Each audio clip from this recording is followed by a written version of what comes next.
the recipe by washing your aubergines, and you slice very thinly the top, just the top skin off and the bottom skin, and they'll end up looking like this. You lay them out on a tray and you salt them well on both sides, and you put them in a strainer for an hour before you cook them, because they let out a bitterness. So if you don't want your aubergine to be bitter, this is how you do it.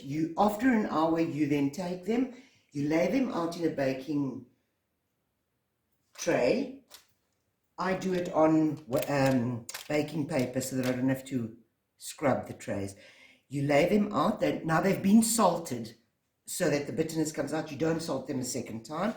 You brush them with olive oil. You bake them in the oven for a half an hour. You turn them around. You brush the other side as well with olive oil. The same with the potatoes. You clean them. You cut them into, I would say, 3 millimeter thickness. I put them in a bowl and put a bit of olive oil and just toss them around with a bit of salt. Bake them in the oven with the aubergines for approximately 45 minutes. They don't have to be completely cooked because the whole dish is going back into the oven. Your mince. You take 3 onions, medium size, to a kilo of mince. You chop them up into little blocks, but not too small. And you fry that in olive oil.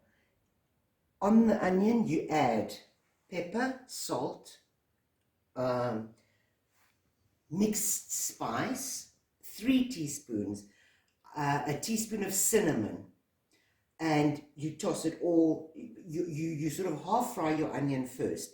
You add all those spices, salt, as I said, and pepper, and mixed spice, and cinnamon.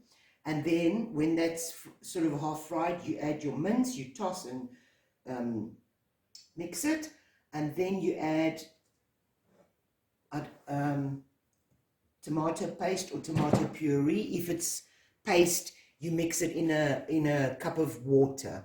Add that and let it cook. It doesn't have to cook right through because, as I said, it's going back into the oven. Now we layer the aubergine.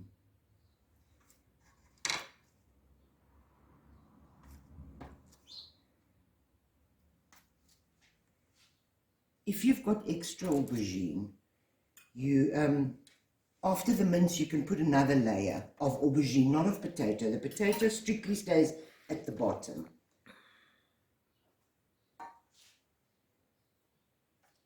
It's in Greece, there is no tourist shop that doesn't have moussaka.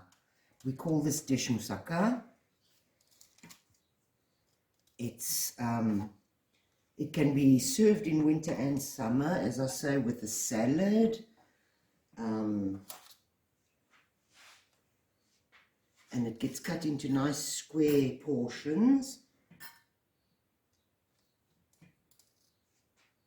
So when we visit Greece, you will have the opportunity. But today you'll too. 100 grams of pure butter, not margarine. And I'm putting in a cup of flour.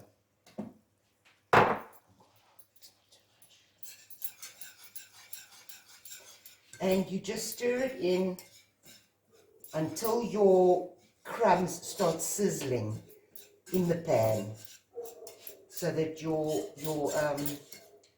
flour has absorbed most of the butter. It's quite quick, but you keep an eye so that you don't burn your flour. It's just got to sizzle slightly. Put it back on the heat, and you don't stop stirring until it gets to plop a few times and thickens.